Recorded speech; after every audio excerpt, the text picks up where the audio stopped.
हाँ जी, आज का जो टॉपिक रहेगा हमारा वो किडनी की आंतरिक संरचना रहेगा। पिछली क्लास में हमने मानव उत्सर्जन तंत्र पढ़ा था, जिसमें आपने किडनी, मूत्रवाहिनियां, मूत्राशय और मूत्रमार्ग के बारे में जानकारी ली। ठीक है, आज की क्लास है उसमें टीएस पढ़ेंगे आप किडनी की आंतरिक संरचना किस प्रकार से होती है, क्या क्या सिस्टम होता है इसके अंदर, वो पढ़ते हैं। ठीक है, तो डायग्राम मैंने आपके सामने पहले ही बना दिया है कि ये जो किडनी है, इस किडनी की जो आंतरिक संरचना है टीएस, अगर आप इसका अनुप्रस्थ काट काटो और माइक्रोस्कोप से इसका अध्ययन करो तो ये किडनी अंदर से कुछ इस प्रकार की दिखाई देती है। ठीक है, जो किडनी है, इस किडनी की आंतरिक संरचना आज का टॉपिक है टीएस ऑफ किडनी।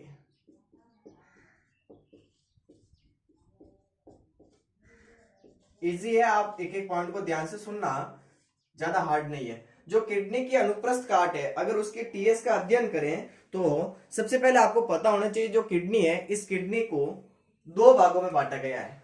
किडनी का जो बाहर वाला भाग होता है, किडनी की जो अनुप्रस्थ काट है, इसको दो भागों में बांटा गया है। इसका जो बाहर वाला भाग होता है इसको कॉर्टेक्स कहते हैं, हिंदी में आप इसको वल्कुट कहते हो। और किडनी का जो भीतर वाला या आंतरिक भाग होता है, भीतर वाला, उसको मेडुला या हिंदी में इसको मध्यांश कहते हैं। क्या कहते हैं? मध्यांश कहते हैं। दो बिंदु है कि जो किडनी है, अगर उस किडनी के अनुप्रस्थ काट काटे, टीएस काटे, तो आपको दो भाग दिखाई देते हैं। जो किडनी का बाहर वाला भाग है उसको कॉर्टेक्स कहते हैं, जो किडनी का अंदर वाला भाग है उसको मेडुला कहते हैं। ये बात याद रखना। अब आप इस डायग्राम को देखो। इस डायग्राम में किडनी है, ये वाली पूरी ये किडनी है।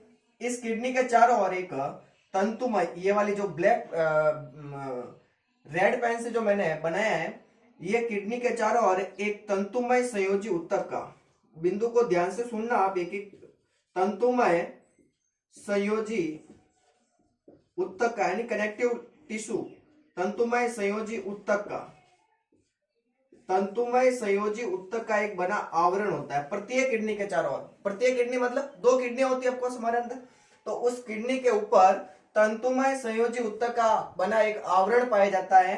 इस आवरण को आप कहते हो वृक्क संपुट। क्या कहते हो रे? वृक्क संपुट। एक तरह का कैप्सूल होता है प्रत्येक किडनी के चारों ओर। किसका बना होता है? तंतुमय संयोजी ऊतक का। दो बिंदु, किडनी बाहर वाला भाग कॉर्टेक्स है, हिंदी में आप वल्कुट कहते हो। बीच वाला भाग या अंदर वाला भाग मेडुला है, जिसको आप हिंदी में मध्यांश कहते हो। और प्रत्येक किडनी के चारों ओर एक तंतुमय संयोजी ऊतक का बना आवरण पाया जाता है। इस आवरण को आप कहते हो वृक्क संपुट। ठीक है, अब हम चर्चा करेंगे कॉर्टेक्स और मेडुला क्या होते हैं, किस प्रकार से इनकी संरचनाएं होती है, क्या क्या सिस्टम होता है, वो पढ़ते हैं। ठीक है, तो इतना एक बार आप नोट कर लो फटाफट, फिर आगे शुरू करते हैं इसको। अब देखो, हम सबसे पहले कॉर्टेक्स पढ़ेंगे। जो बिंदु बता रहा हूं वो फैक्ट है। चार पांच बिंदु आपको याद करने कॉर्टेक्स के, चार पांच बिंदु आपको याद करने मेडुला के। ठीक है, देखो सबसे पहले हम बात करेंगे कॉर्टेक्स भाग की। किडनी का जो बाहर वाला भाग होता है ये कॉर्टेक्स कहलाता है। ठीक है, पहला बिंदु देखो, कॉर्टेक्स भाग, कॉर्टेक्स भाग जस्ट इसके पीछे, किसके पीछे? वृक्क संपुट। ये रहा ना वृक्क, यानी किडनी का जो आवरण है, इस आवरण के जस्ट नीचे वाला भाग क्या कहलाता है? कॉर्टेक्स। तो ये जो होता है ना कॉर्टेक्स, ये संपुट के नीचे होता है, कैप्सूल के नीचे होता है, संपुट के नीचे होता है। पहला बिंदु। अब ये जो भाग है कॉर्टेक्स, ये गहरा लाल दिखाई देता है आपको, गहरा लाल दिखाई देता है।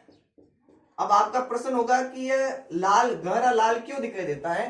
तो इसका कारण है कि इसके अंदर मेलपिगियन नलिकाएं, मेलपिगियन काय, सॉरी मेलपिगियन, मेलपिगियन काय, मेलपिगियन काय पाया जाता है। इस वजह से इसका रंग गहरा लाल दिखाई देता है।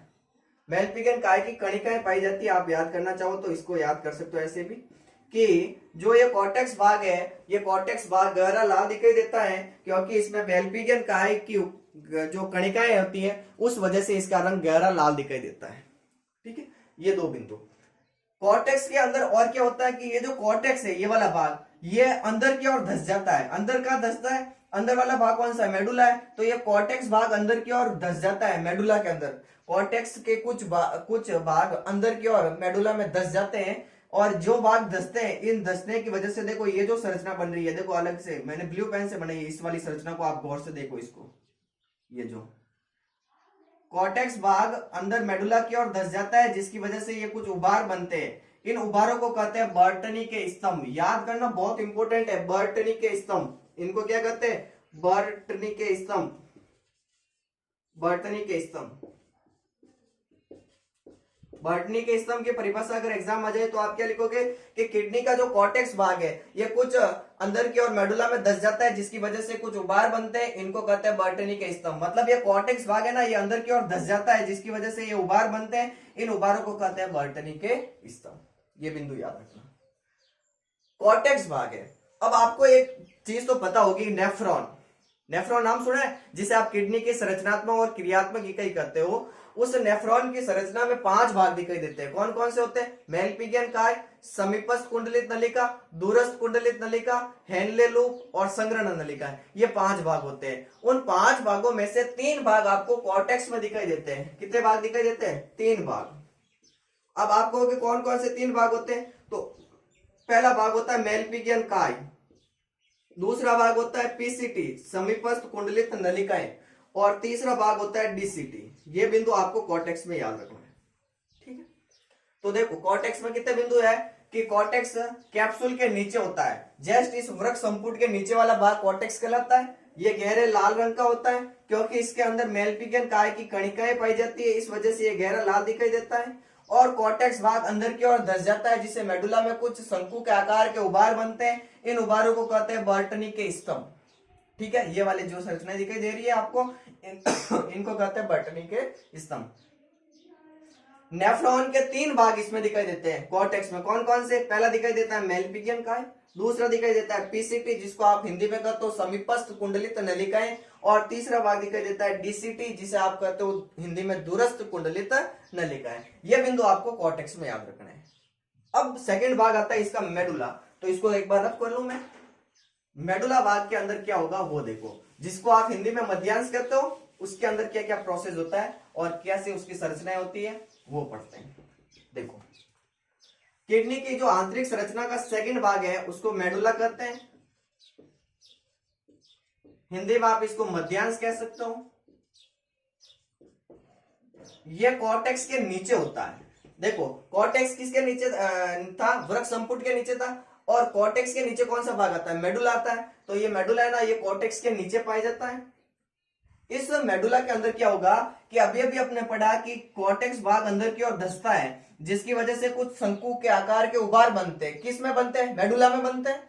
इस मेडुला में जो ये शंकु बनते हैं, इनकी वजह से देखो ये कुछ आपको ऐसे संरचनाएं दिखाई दे रही होगी, ये इस प्रकार की, देखो ये वाली संरचना, इनको कहते हैं पिरामिड।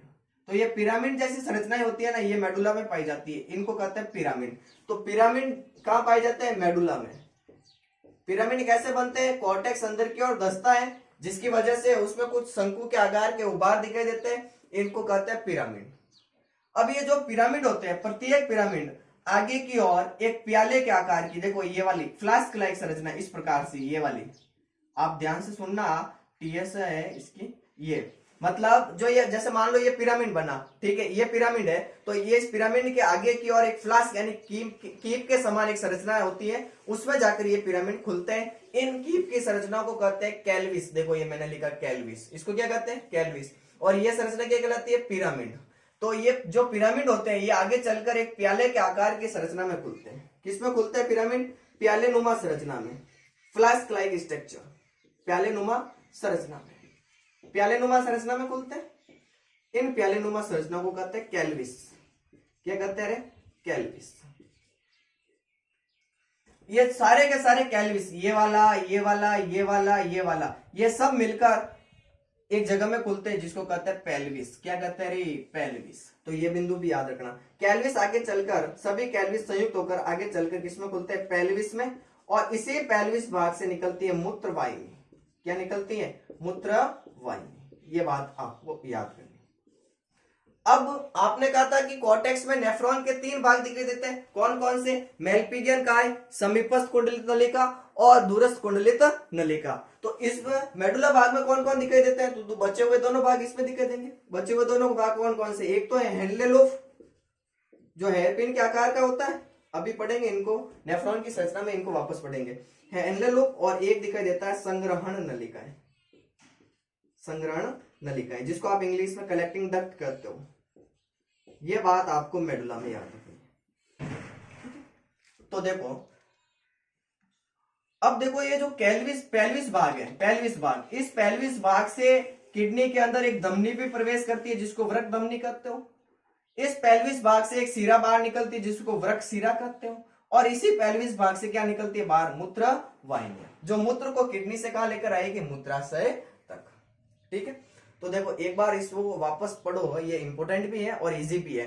किडनी की जो आंतरिक संरचनाएं होती है, इसमें हमने क्या पढ़ा कि प्रत्येक किडनी है, उस प्रत्येक किडनी के चारों ओर एक आवरण पाया जाता है, उसको घेरे हुए एक आवरण होता है। इस आवरण को आप कहते हो वृक्क संपुट कहते हो। और ये जो आवरण है ये तंतुमय संयोजी ऊतक का बना होता है। किडनी की आंतरिक संरचनाओं को 2 भागों में बांटा गया है। पहला भाग कहलाता है कॉर्टेक्स, जो बाहर वाला है इसको कॉर्टेक्स कहते हैं। जो अंदर वाला भाग है उसको मेडुला कहते हैं। कॉर्टेक्स में हमने क्या क्या पढ़ा कि कॉर्टेक्स भाग होता है ये कैप्सूल के नीचे होता है, यानी वृक्क संपुट के जस्ट नीचे वाला भाग क्या कहलाता है? कॉर्टेक्स कहलाता है। इस कॉर्टेक्स का रंग गहरा लाल होता है। क्यों होता है? क्योंकि इसके अंदर मेलपिगियन काय की कुछ कणिकाएं दिखाई देती है। मेलपिगियन काय की वजह से इसका रंग कैसा होगा? गहरा लाल हो गया। कॉर्टेक्स भाग है ये अंदर की ओर मेडुला में धस जाते हैं और कुछ संरचनाएं बनती है। इन संरचनाओं को कहते हैं बर्टनी के स्तंभ। मतलब सीधा सीधा कहूं तो कॉर्टेक्स मेडुला में धसता है, सीएम में दबता है, जिसकी वजह से जो संरचनाएं बनती हैं इन संरचनाओं को कहते हैं आप उभार बनते हैं। इन उभारों को कहते हैं बर्टनी के स्तंभ। सीएम में दबा तो कुछ उभार निकले, इन उभारों को कहते हैं बर्टनी के स्तंभ। सीधा सीधा याद रखो। ठीक है, जो नेफ्रॉन है उस नेफ्रॉन के 3 भाग इसमें पाए जाते हैं। कौन कौन से? मेलपिगियन काय, समीपस्थ कुंडलित नलिका और डीसीटी, दूरस्थ कुंडलित नलिका। सेकंड भाग आता है मेडुला। मेडुला जिसे आप हिंदी में मध्यांश कहते हो। और इस मेडुला के अंदर क्या क्या होता है कि मेडुला भाग होता है ना, इस मेडुला भाग के अंदर जो ये कॉर्टेक्स अंदर की ओर धसता था, जिसकी वजह से इस मेडुला के अंदर कुछ शंकु के आकार की संरचनाएं बन जाती है। इनको कहते हैं पिरामिड। क्या कहते हैं? पिरामिड। ये वाली संरचनाएं, ये वाली जो संरचनाएं होती है इनको पिरामिड कहते हैं। ठीक है, ये पिरामिड आगे चलकर, ये वाला पिरामिड भी आगे चलकर एक प्याले के आकार की संरचना में खुलता है। ये वाला पिरामिड भी आगे चलकर इस फ्लास्क लाइक संरचना में खुलता है। और ये वाला पिरामिड भी आगे चलकर इस फ्लास्क लाइक संरचना में खुलता है। जो ये फ्लास्क लाइक संरचनाएं होती है इनको तो कहते हैं कैल्विस। और सारे के सारे जो कैल्विस है, ये वाला, ये वाला, ये वाला, ये वाला, ये सारे के सारे खुल जाते हैं इसके अंदर। इस संरचना को कहते हैं पेल्विस। और इसी पेल्विस भाग से किडनी के अंदर वृक्क धमनी अंदर आती है जो रक्त को लेकर आएगी, और वृक्क शिरा जो रक्त को लेकर जाती है वो भी पेल्विस से होकर जाती है। और मूत्र वाहिनियां भी किस भाग से निकलती है? पेल्विस भाग से। लास्ट बिंदु के नेफ्रॉन के 3 भाग तो कॉर्टेक्स में थे, 2 भाग मेडुला में होते हैं। कौन कौन से होते हैं? 2 भाग, एक होता है हेनले लूप और एक होती है संग्रहण नलिकाएं। ये आपको टीएस ऑफ किडनी में याद रखना है। एक बार इसका स्क्रीनशॉट ले लो। ठीक है, इसके बाद में 2 बिंदु आपको और याद रखना है कि इस प्रत्येक किडनी के अंदर नेफ्रॉन पाए जाते हैं। क्या पाए जाते हैं? नेफ्रॉन पाए जाते हैं। और एक किडनी के अंदर नेफ्रॉन की संरचनाएं कितनी होती है? लगभग 10 लाख नेफ्रॉन होते हैं। एक किडनी के अंदर कितने नेफ्रॉन होते हैं? 10 लाख नेफ्रॉन होते हैं। ये बात भी याद रखनी है कि प्रत्येक किडनी के अंदर नेफ्रॉन पाए जाते हैं। और प्रत्येक किडनी के अंदर नेफ्रॉन की संख्या कितनी होती है? 10 लाख होती है। और इन्हीं नेफ्रॉनों को कहते हैं किडनी की संरचनात्मक और क्रियात्मक इकाई, structural and functional unit of kidney. संरचनात्मक व क्रियात्मक इकाई किडनी की क्या कहलाती है? नेफ्रॉन कहलाती है।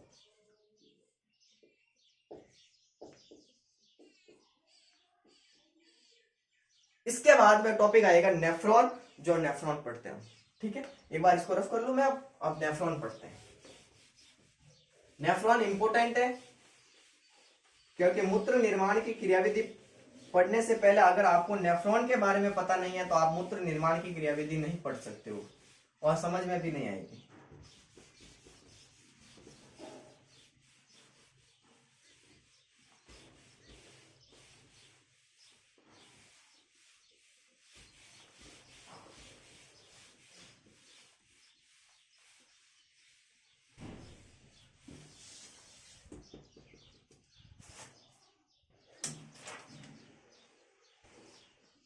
अब आप हेडिंग लगाएंगे नेफ्रॉन।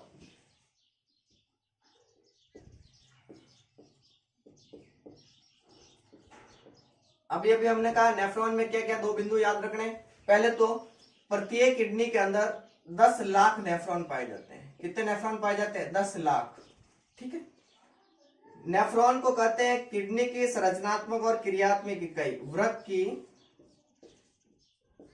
संरचनात्मक, स्ट्रक्चरल एंड फंक्शनल यूनिट, संरचनात्मक व क्रियात्मक इकाई। जैसे हमारे शरीर की संरचनात्मक और क्रियात्मक इकाई की बात करें तो वो होता है कोशिकाएं। किसको कहते हैं? कोशिकाओं को। और वृक्क यानी किडनी की संरचनात्मक और क्रियात्मक इकाई क्या कहलाती है? नेफ्रॉन कहलाती है। दो बिंदु। फिर जो नेफ्रॉन होता है, इस नेफ्रॉन की अगर संरचना की बात करें तो नेफ्रॉन की संरचना में आपको 5 भाग दिखाई देते हैं। कौन कौन से दिखाई देते हैं? पहला होता है मेलपिगियन काय, मेलपिगियन काय। दूसरा होता है समीपस्थ कुंडलित नलिका, समीपस्थ कुंडलित नलिका। तीसरा होता है हेनले लूप।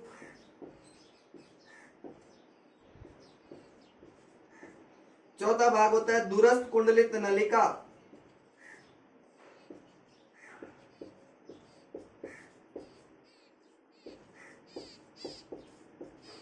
और पांचवा भाग आता है संग्रहण नलिकाएं, कलेक्टिंग डक्ट, जिसको आप इंग्लिश में कहते हो संग्रहण नलिकाएं।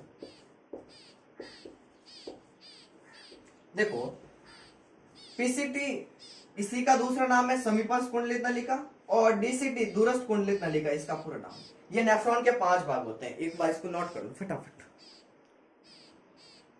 नेफ्रॉन 5 भाग है। मेलपिगियन काय, समीपस्थ कुंडलित नलिका, हेनले लूप, दूरस्थ कुंडलित नलिका और संग्रहण नलिका। नोट कर लिया होगा। अब इसका डायग्राम बनाते हैं कि नेफ्रॉन की संरचना किस प्रकार से होती है।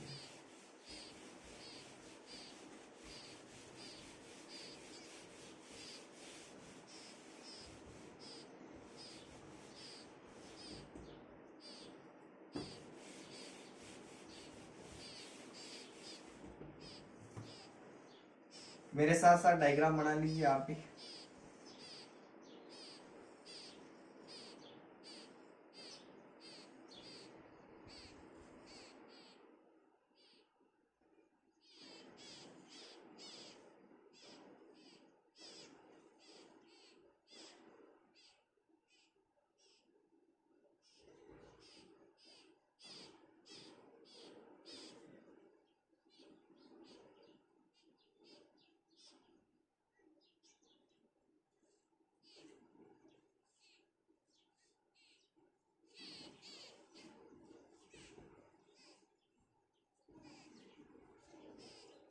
ये नेफ्रॉन की संरचना है। थोड़ा अलग पेन से बनाओ, ये थोड़ा बुरा।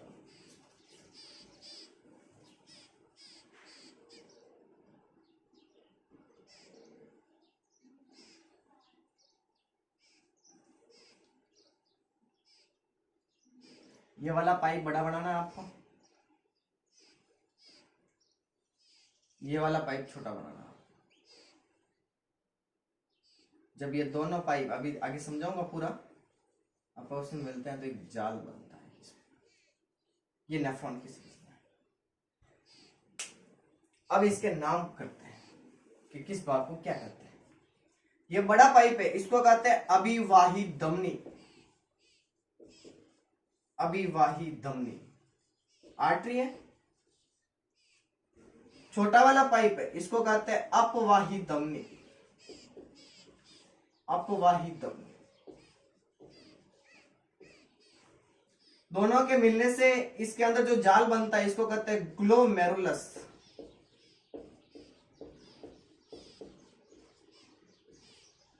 और ये जो संरचना दिखाई दे रही है आपको फ्लास्क के आकार की, इसको कहते हैं बोमेन संपुट, बोमेन कैप्सूल इंग्लिश में कह सकते हो। ये जो कुंडलित भाग दिखाई देता है इसको कहते हैं पीसीटी, समीपस्थ कुंडलित नलिका। ये वाला जो भाग है इसको कहते हैं हेनले लूप, ये हेयर पिन के समान होता है। इसमें दो भुजाएं होती है, ये वाली भुजा होती है आरोही भुजा, आरोही भुजा, और ये वाली भुजा होती है अवरोही भुजा।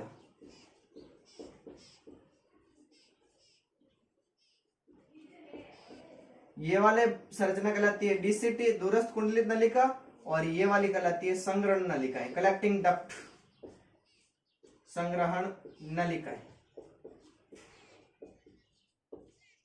और ये सारी की सारी आगे चलकर खुलती है मूत्र मार्ग। छापो इस डायग्राम को पहले।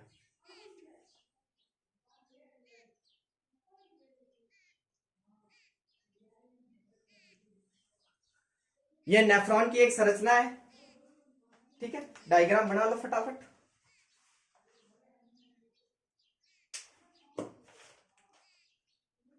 शुरू करते हैं अब एक एक बार। हमने कहा अभी अभी कि नेफ्रॉन है, इस नेफ्रॉन के 5 भाग होते हैं। पहला होता है मेलफिजियन काय, दूसरा होता है समीपस्थ कुंडलित नलिका, तीसरा होता है हेनले लूप, चौथा होता है दूरस्थ कुंडलित नलिका, और 5वां होता है संग्रहण नलिका। इनमें से हम एक एक करके भाग का अध्ययन करते हैं। पहला भाग आता है मेलफिजियन काय, मेलफिजियन बॉडी, मेलफिजियन काय। मेलफिजियन काय क्या होता है देखो, पहले तो आपको पता होना चाहिए कि मेलफिजियन काय है।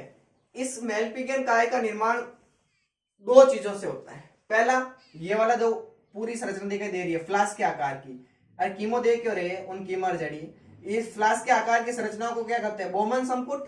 तो इस मेलफिजियन काय का निर्माण एक तो होता है बोमन संपुट से, और एक संरचना होती है, ये दोनों अभिवाही धमनी और अपवाही धमनी के मिलने से ये जो जाल बनता है, इस जाल को क्या कहते हैं, ग्लोमेरुलस, और इसी को हिंदी में कहते हैं केसिका गुच्छ। तो एक भाग होता है बोमन संपुट और एक भाग होता है ग्लोमेरुलस। इनके दोनों भागों के मिलने से बनता है मेलफिजियन काय। ये बिंदु पहला याद रखना आपको कि इस मेलफिजियन काय का निर्माण किससे होता है, बोमन संपुट और ग्लोमेरुलस से। दोनों चीजें याद रखनी है कि बोमन संपुट यानी बोमन कैप्सूल और ग्लोमेरुलस, जिसको आप हिंदी में केसिका गुच्छ कहते हो, इन दोनों के मिलने से क्या बनता है, मेलफिजियन काय। इसको इंग्लिश में कहते हैं मेलफिजियन बॉडी। अब इन दोनों का अलग अलग अध्ययन करते हैं। सबसे पहले मैं बात करूंगा ग्लोमेरुलस की। किसकी बात करूंगा, ग्लोमेरुलस की। ग्लोमेरुलस होता है, इसका निर्माण अभिवाही धमनी, अभिवाही धमनी और अपवाही धमनी के मिलने से होता है। अभिवाही धमनी और अपवाही धमनी जब मिलती हैं तो इन दोनों के मिलने से जो जाल बनता है, इस जाल को कहते हैं ग्लोमेरुलस। क्या कहते हैं, ग्लोमेरुलस। पहली बात ये रहा। और ग्लोमेरुलस में क्या होता है, तो जो ये अभिवाही धमनी है, देखो ये वाला पाइप मैंने बड़ा बनाया है, ये वाला पाइप अभिवाही धमनी बड़ी होती है, अपवाही धमनी छोटी होती है। अब सुनना, अभिवाही धमनी का जो व्यास है, डायमीटर है, वो ज्यादा होता है, जबकि अपवाही धमनी का व्यास होता है कम। इसका कारण क्या है, इसका कारण है कि ये तो रक्त लेकर आएगी, यूरिया युक्त रक्त को लेकर आने का काम करेगी। कहां लेकर आएगी, ग्लोमेरुलस में, ठीक है। और ग्लोमेरुलस में आने के पश्चात जो यूरिया है उसको तो ये क्या करेगा, छान के बोमन संपुट में आ जाएगा यूरिया तो, और जो रक्त है उस रक्त को ले जाने का काम वापस कौन करेगी, अपवाही धमनी। समझ रहे हो, इसका व्यास अधिक होता है, इसका व्यास कम होता है। ये यूरिया युक्त रक्त को लाने का काम करती है, और ये रक्त शुद्ध रक्त को वापस ले जाने का काम करती है। अरे भाई, अगर दोनों पाइप बराबर आकृति रहता तो जितो खून आओ तो उतो तो वापस जल जातो, क्षमता तो है बन की, फिल्टर तो होता ही नहीं ना। इस वजह से ये अभिवाही धमनी का जो व्यास होता है, डायमीटर होता है, वो अधिक होता है। किससे अधिक होता है, अपवाही धमनी से। ये क्या काम करती है, ये यूरिया युक्त रक्त को लाने का काम करती है। कहां लेकर आती है, ग्लोमेरुलस में। और ग्लोमेरुलस से वापस जो शुद्ध रक्त है उसको लेके जाने का काम कौन करती है, अपवाही धमनी। ये बात याद रखिए, ठीक है।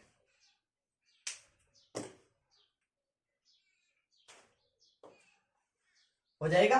तो ग्लोमेरुलस में आपको क्या क्या याद रखना है कि ग्लोमेरुलस, इसका हिंदी में केसिका गुच्छ कहते हैं। लिख लेता हूं मैं, आप फिर कहोगे कि नहीं पढ़ा है मेरे को। केसिका गुच्छ, हिंदी में केसिका गुच्छ कहते हैं। इस ग्लोमेरुलस या केसिका गुच्छ का निर्माण अभिवाही धमनी और अपवाही धमनी के मिलने से होता है। दोनों मिलकर बोमन संपुट के अंदर एक जाल बना देती है। अभिवाही धमनी बड़ी होती है, इसका व्यास अधिक होता है। अपवाही धमनी छोटी होती है, इसका व्यास कम होता है। इसका कारण है कि ये यूरिया युक्त ब्लड को लाने का काम करती है और ये वापस शुद्ध रक्त को ले जाने का काम करती है। और जो यूरिया होगा या जो अपशिष्ट पदार्थ होंगे वो कहाँ जाएंगे, बोमन संपुट में छनकर। तो एक फिल्टर की तरह काम करता है ग्लोमेरुलस। ठीक है, ये बात आपको इसमें याद रखनी है, किसमें, ग्लोमेरुलस में। दूसरी बात आपको याद करनी है बोमन संपुट में। बोमन संपुट देखो, ये वाली जो संरचना आपको दिखाई दे रही है, ये वाली पूरी संरचना, एक कीप होता है ना, कीप, फ्लास्क, प्याले नुमा, फ्लास्क के आकार की ये जो संरचनाएं होती है ना, इसको कहते हैं बोमन संपुट। इसको क्या कहते हैं भाई, बोमन संपुट। इसको बोमन संपुट कहते हैं। प्याले नुमा संरचना को क्या कहते हैं, बोमन संपुट, जिसके अंदर ये अभिवाही धमनी, अपवाही धमनी, ग्लोमेरुलस सारी की सारी संरचनाएं व्यवस्थित होती है। इस बोमन संपुट के अंदर पोडोसाइट कोशिकाएं पाई जाती है। पोडोसाइट कोशिकाएं पाई जाती है। ये बात भी आपको याद रखनी है, क्या क्या पाई जाती है, पोडोसाइट कोशिकाएं पाई जाती है। और ये जो बोमन संपुट है ये किसका बना होता है, ये सल्की एपिथेलियम का बना होता है। सल्की एपिथेलियम। और बोमन संपुट एक फिल्टर की तरह कार्य करता है, फिल्टर की तरह कार्य करता है, छानने का काम करता है। तो आपको मेलपिगियन काय में दो चीजें पढ़नी है। पहला पढ़ना है बोमन संपुट और दूसरी चीज पढ़नी है ग्लोमेरुलस। मेलपिगियन काय का निर्माण बोमन संपुट और ग्लोमेरुलस के मिलने से होता है। हमने सबसे पहले ग्लोमेरुलस पढ़ा, तो ग्लोमेरुलस में आपको क्या क्या याद रखना है कि अभिवाही धमनी और अपवाही धमनी, ये वाली धमनी और ये वाली धमनी, मतलब डायग्राम से ये वाली और ये वाली, ये दोनों ही मिलकर इस बोमन संपुट के अंदर ये जो जाल बनाती है, इस जाल को कहते हैं ग्लोमेरुलस या केशिका गुच्छ कहते हैं। ठीक है, अभिवाही धमनी बड़ी होती है, अपवाही धमनी छोटी होती है। कहने का मतलब इस धमनी का, यानी ये वाली धमनी कौन सी, अभिवाही धमनी, इसका व्यास होता है अधिक और इस अपवाही धमनी का जो व्यास है, डायमीटर है, वो होता है कम। ये क्या काम करती है, ये यूरिया युक्त रक्त को लाने का काम करती है, क्योंकि मनुष्य यूरियोटेलिक जंतु है, वो मूत्र के रूप में यूरिया को बाहर त्यागता है। तो मैं ज्यादातर यही शब्द काम में लूंगा कि ये यूरिया युक्त रक्त को लाने का काम करती है। और यूरिया छनने के पश्चात जो शुद्ध रक्त बचता है उसको ले जाने का काम कौन करती है, अपवाही धमनी। ये आपको ग्लोमेरुलस में याद रखना है। सेकंड बिंदु आता है बोमन संपुट। बोमन संपुट एक प्यालेनुमा संरचनाएं होती है, प्यालेनुमा संरचना यानी फ्लास्क लाइक स्ट्रक्चर होती है। दूसरा, इस बोमन संपुट के अंदर पोडोसाइट्स कोशिकाएं पाई जाती है। तीसरा बिंदु याद करना है कि इस बोमन संपुट का निर्माण सल्की एपिथेलियम से होता है और बोमन संपुट एक फिल्टर यानी छानने की तरह कार्य करता है।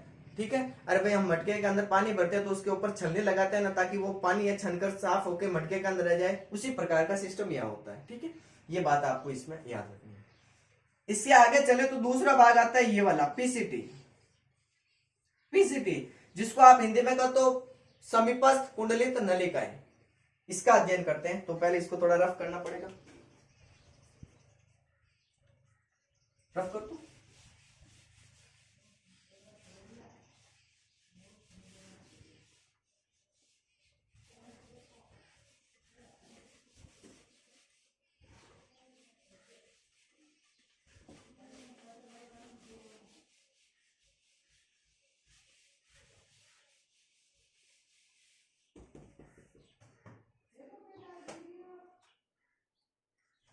चल रहा है,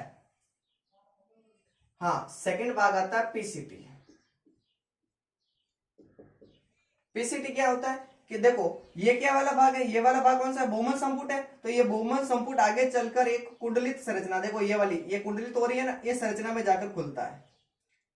ये बोमन संपुट आगे चलकर इस कुंडलित संरचना में खुलता है। इस कुंडलित संरचना को कहते हैं पीसीटी। क्या कहते हैं, पीसीटी। ठीक है, ये पीसीटी है, ये स्तंभाकार एपिथेलियम,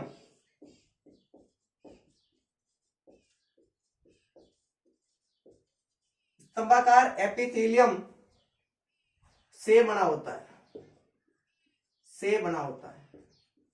ये बात याद रखनी। किससे बना होता है? स्तंभाकार सल की एपिथेलियम से। अगर इस पीसीटी भाग का इलेक्ट्रॉन सूक्ष्मदर्शी से अध्ययन करें तो इसके अंदर कुछ अंगुली नुमा यानी फिंगर लाइक संरचनाएं पाई जाती है। इन फिंगर लाइक संरचनाओं को कहते हैं माइक्रोविलय सूक्ष्मांकुर। याद करो, पाचन में भी पढ़े थे माइक्रोविलय सूक्ष्मांकुर। और जहां जहां पर सूक्ष्मांकुर है इसका मतलब वो क्या काम करेंगे? अवशोषण का काम करेंगे, एब्जॉर्प्शन का काम करेंगे।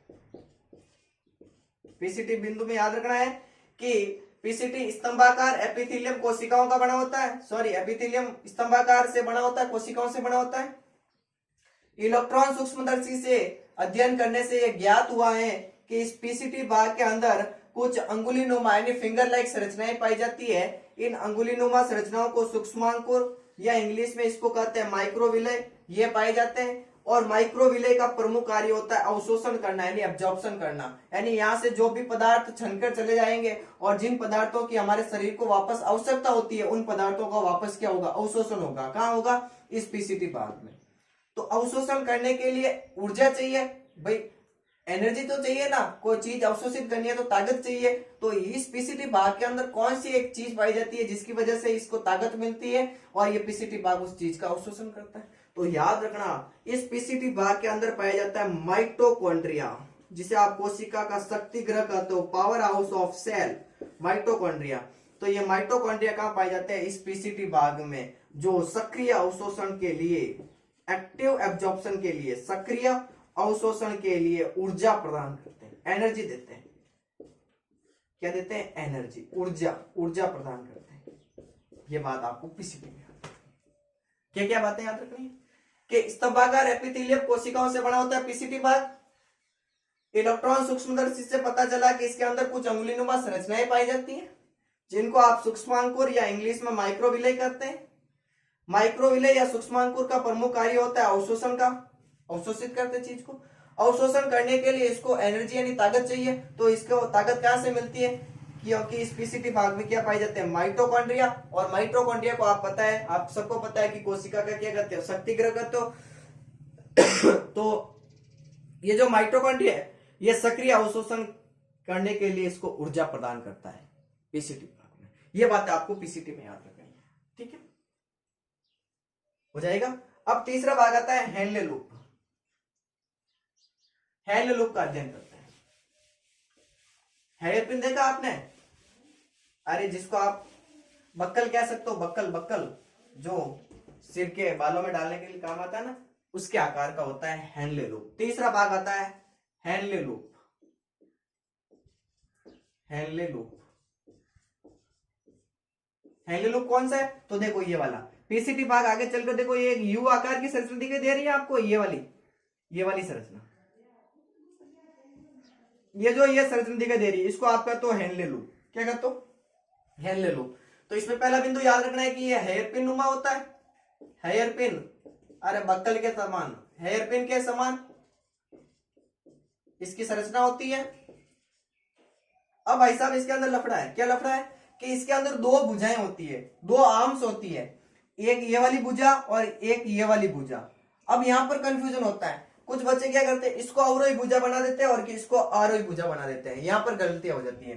तो आपको याद रखना है कि जो पीसीटी भाग है, ये पीसीटी भाग आगे चलकर हेनले लूप में खुलता है और हेनले लूप का जो पहले वाली भुजा है, मतलब जिसमें पीसीटी आकर खुलता है, वो आरोही भुजा है। दूसरा बिंदु आपको याद रखना है कि इस हेनले लूप में दो भुजाएं पाई जाती है। भुजा कितनी होती है? दो होती है। और पहली भुजा जिसमें पीसीटी जाकर खुलता है उसको कहते हैं आरोही भुजा, आरोही भुजा। और डीसीटी जिसमें अवरोही भुजा जाकर खुलती है, अवरोही भुजा। क्योंकि देख लो आप, हेनले लूप है, ये हेनले लूप के बाद में ये वाला भाग कौन सा आता है? डीसीटी। और डीसीटी में कौन सी भुजा आकर खुलती है? अवरोही भुजा आकर खुलती है। तो ये बातें आपको हेनले लूप में याद रखनी है। क्या क्या याद रखनी है? क्या हेयरपिन नुमा होता है, दो भुजाएं होती है, आरोही और अवरोही। ठीक है, आरोही भुजा जिसमें पीसीटी आकर खुलता है, अवरोही भुजा जिसमें आगे चलकर डीसीटी में खुलती है, अवरोही भुजा। ठीक है, ये याद रखना, हो जाएगा। तीसरा भाग हो गया। चौथा भाग आता है हमारा डीसीटी, जिसे आप दूरस्थ कुंडलित नलिका कहते हो। तो इसको नोट करते हो, दूरस्थ कुंडलित नलिका क्या होती है।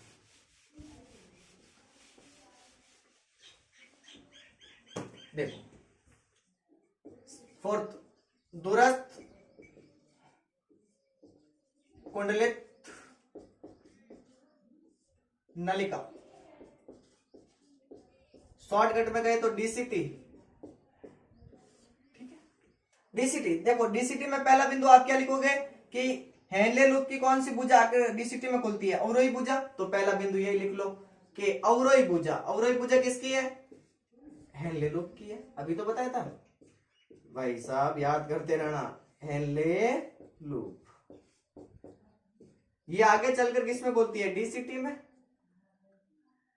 अब याद करो सेकंड बिंदु, पीसीटी में हमने पढ़ा कि इसके अंदर माइक्रोविलय जैसी संरचनाएं पाई जाती है, अंगुलीनुमा प्रबंध पाए जाते हैं। इसके अंदर माइक्रोविलय नहीं पाए जाते हैं, और माइक्रोविलय नहीं है इसका मतलब अवशोषण भी नहीं होता है, एब्जॉर्प्शन नहीं होता है। एब्जॉर्प्शन कहां हो रहा था, पीसीटी में। लगभग 80% जो अवशोषण होगा वो पीसीटी में ही हो जाएगा। कैसे अवशोषित होता है, जब हम मूत्र निर्माण की क्रियाविधि पढ़ेंगे, मैकेनिज्म ऑफ यूरिन फॉर्मेशन, तब आपको पता चलेगा कि पीसीटी में किस चीज का अवशोषण होता है, कैसे होता है, किस प्रकार से होता है वो।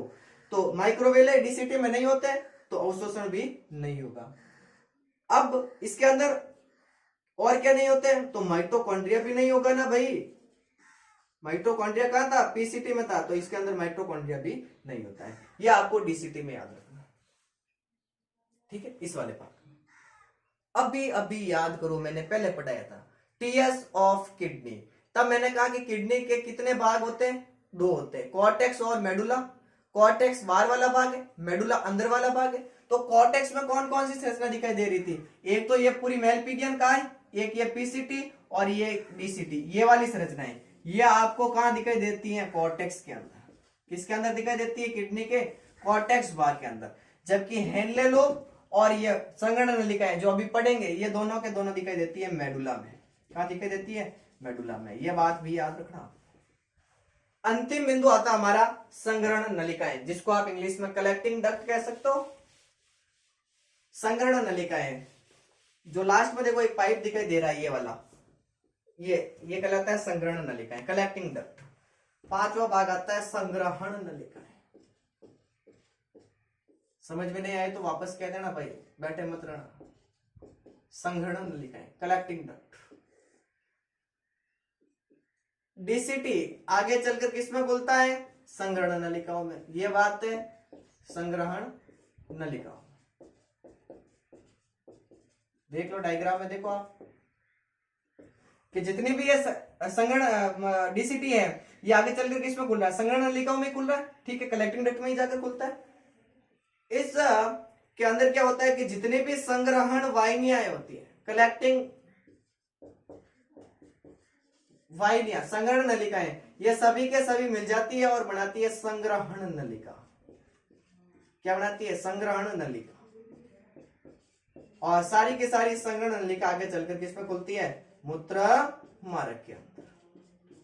किसमें जाकर खुलती है, मूत्र मार्ग के अंदर। ये आपको याद रखना है, किसके अंदर, नेफ्रॉन की संरचना में। और अंतिम बिंदु नोट लगा के लिख लेना कि हेनले लूप और संग्रहण नलिकाएं किडनी के मेडुला भाग में पाए जाते हैं। तो आज की क्लास बहुत इंपॉर्टेंट थी, जो भी पढ़ा है इसका एक बार रिवाइज करेंगे। पहले आप आराम से रिलैक्स होकर बैठ जाओ।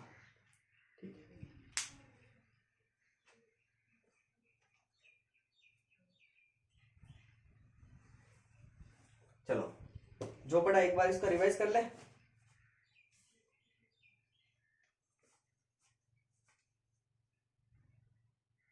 एक चीज और बता देता हूं आपको, आपने एक शब्द सुना होगा, बेलिनाई की वाहिनी। बेली नाई की वाहिनी, ये क्या होती है, तो ये जितनी भी संग्रहण नलिकाएं, ये सारी की सारी मिलकर एक नलिका बना लेती है, उस नलिका को कहते हैं बेलिनाई की वाहिनी।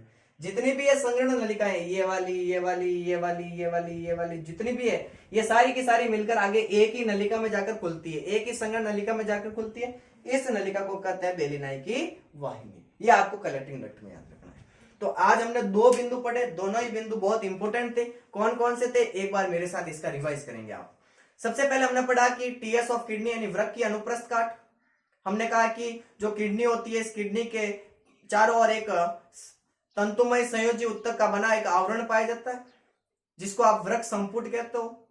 किडनी की आंतरिक संरचना में आपको दो भाग दिखाई देते हैं। बाहर वाला भाग कॉर्टेक्स कहलाता है, जिसको आप हिंदी में वल्कुट कहते हो। अंदर वाला भाग मेडुला या मध्यांश कहलाता है। कॉर्टेक्स के अंदर क्या क्या होता है? कॉर्टेक्स भाग कैप्सूल के नीचे होता है, यानी संपुट, वृक्क संपुट के जस्ट नीचे वाला भाग कॉर्टेक्स कहलाता है। गहरे लाल रंग का होता है, क्योंकि इसके अंदर मेलपिगन काय की कुछ कणिकाएं पाई जाती हैं। कॉर्टेक्स भाग अंदर की ओर मेडुला में धस जाता है, जिससे कुछ उभार निकलते हैं। इन उभारों को कहते हैं बर्टनी के स्तंभ। कॉर्टेक्स भाग के अंदर नेफ्रॉन के मेलपिगियन काय, पीसीटी और डीसीटी भाग पाए जाते हैं। तीन भाग पाए जाते हैं नेफ्रॉन के, किसमें? कॉर्टेक्स में। और दो वाले भाग हेनले लूप और संग्रहण नलिकाएं पाए जाते हैं मेडुला भाग में। सेकंड भाग हमने पढ़ा, किडनी का जो आंतरिक भाग है उसको मेडुला या मध्यांश कहते हैं। ये कॉर्टेक्स के नीचे होता है। कॉर्टेक्स के जो उभार मेडुला में धस रहे थे, जिसकी वजह से कुछ शंकु के नुमाइनी कॉर्न लाइक संरचना बन रही थी, शंकु के आकार की संरचनाएं बन रही थी, जिनको आप पिरामिड कहते हो। और पिरामिड आगे जाकर एक प्याले नुमाइनी फ्लास्क लाइक संरचना में स्थित होते हैं, जिसको कैल्विस कहते हो। सभी के सभी कैल्विस मिलकर आगे चलकर पेल्विस में खुलते हैं, और इसी पेल्विस भाग से मूत्र वाहिनी निकलती है। पेल्विस भाग के अंदर वृक्क धमनी भी प्रवेश करती है और वृक्क शिरा भी बाहर निकलती है। ये आपको इसमें याद रखना है मेडुला में। और लास्ट में याद रखना है कि नेफ्रॉन का हेनले लूप और संग्रहण नलिकाएं मेडुला में पाए जाते हैं। फिर हमने पढ़ा नेफ्रॉन की संरचना। नेफ्रॉन कैसे होता है, किस प्रकार से होता है? तो हमने कहा कि नेफ्रॉन है, ये किडनियों के अंदर पाए जाते हैं। एक किडनी के अंदर लगभग 10 लाख नेफ्रॉन होते हैं। दो किडनी है तो लगभग 20 लाख नेफ्रॉन होते हैं। नेफ्रॉन को किडनी की संरचनात्मक और क्रियात्मक इकाई करते हैं। नेफ्रॉन की संरचना में हमने पढ़ा कि नेफ्रॉन की संरचना में 5 भाग होते हैं। पहला वाला भाग मेलपिगियन काय होता है। दूसरा वाला भाग समीपस्थ कुंडलित नलिका होता है। समीपस्थ कुंडलित नलिका को आप शॉर्टकट में पीसीटी कह सकते हो। तीसरा भाग हेनले लूप होता है। चौथा भाग दूरस्थ कुंडलित नलिका होता है, जिसको आप शॉर्टकट में डीसीटी कह सकते हो। और पांचवा भाग आता है संग्रहण नलिकाएं। अब एक एक भाग का अध्ययन करें तो सबसे पहले हमने पढ़ा मेलपिगियन काय। मेलपिगियन काय में हमने कहा कि मेलपिगियन काय का निर्माण ग्लोमेरुलस यानी केशिका गुच्छ और बोमन संपुट, इन दोनों भागों से मिलकर होता है मेलपिगियन काय का निर्माण। ठीक है, सबसे पहले हमने ग्लोमेरुलस पढ़ा। ग्लोमेरुलस में हमने कहा कि जो ग्लोमेरुलस भाग होता है, इसका निर्माण अभिवाही धमनी और अपवाही धमनी के मिलने से होता है। अभिवाही धमनी अपवाही धमनी दोनों मिलकर इस बोमन संपुट के अंदर एक जाल यानी कॉम्प्लेक्स बना लेती है। ठीक है, अभिवाही धमनी बड़ी होती है, अपवाही धमनी छोटी होती है। अभिवाही धमनी का व्यास अधिक होता है, अपवाही धमनी का व्यास कम होता है। ठीक है, ग्लोमेरुलस आगे चलकर एक प्यालेनुमा संरचना में स्थित होता है। इस प्यालेनुमा यानी फ्लास्क लाइक संरचना को आप कहते हो बोमन संपुट। इसके अंदर पोडोसाइट कोशिकाएं पाई जाती है, और ये बोमन संपुट सल की एपिथेलियम कोशिकाओं का बना होता है। ये बातें आपको मेलपिगियन काय में याद रखनी है। सेकंड भाग आता है समीपस्थ कुंडलित नलिकाएं, जिसको आप पीसीटी कहते हो शॉर्टकट में। बोमन संपुट आगे चलकर एक कुंडलित संरचना में खुलता है ऐसे। इस संरचनाओं को आप समीपस्थ कुंडलित नलिका या पीसीटी कहते हो। इलेक्ट्रॉन सूक्ष्मदर्शी से अध्ययन करने से यह पता चला कि इसके अंदर कुछ अंगुलीनुमा यानी फिंगर लाइक संरचनाएं पाई जाती है, जिनको आप माइक्रोविलय या सूक्ष्मांकुर कहते हैं।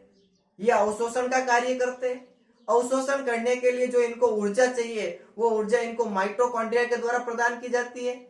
अतः पीसीटी भाग में क्या पाए जाते हैं? माइटोकॉन्ड्रिया पाए जाते हैं, और ये पीसीटी भाग सक्रिय अवशोषण करता है, और इससे अवशोषण के समय जो ऊर्जा है, वो ऊर्जा इसको माइटोकॉन्ड्रिया प्रदान करता है। कहने का मतलब है कि जब मूत्र निर्माण की क्रियाविधि पढ़ेंगे, उनमें से जो अपशिष्ट पदार्थ छन के जाएंगे, और उनमें से जो वापस हमारे शरीर को आवश्यक पदार्थ है, जो हमारे शरीर को चाहिए, वो भी छनकर नीचे चले जाएंगे। तो वो नीचे नहीं जाने के लिए इसे पीसीटी भाग पहले क्या कर लेता है? उनका अवशोषण कर लेता है। लगभग 80% पदार्थों का अवशोषण कर लेता है, विभिन्न आयनों का, लवणों का, ये पीसीटी भाग अवशोषण कर लेता है। पीसीटी के बाद में तीसरा भाग आता है हेनले लूप, जो हेयरपिन के आकार का होता है। दो भुजाएं होती है, एक आरोही भुजा होती है, एक अवरोही भुजा होती है। आरोही भुजा आगे पीसीटी आगे चलकर आरोही भुजा में खुलता है, अवरोही भुजा आगे चलकर डीसीटी में खुलती है। ये बात याद रखना। डीसीटी चौथा भाग है दूरस्थ कुंडलित नलिका, इसमें हेनले लूप की अवरोही भुजा जाकर खुलती है। इसके अंदर माइक्रोविलाई नहीं पाए जाते, माइक्रोविलाई नहीं है तो अवशोषण भी नहीं होगा और माइटोकॉन्ड्रिया भी नहीं पाए जाते। अंतिम भाग आता है पांचवा संगणन नलिकाएं, डीसीटी आगे चलकर संगणन नलिकाओं में खुलती है।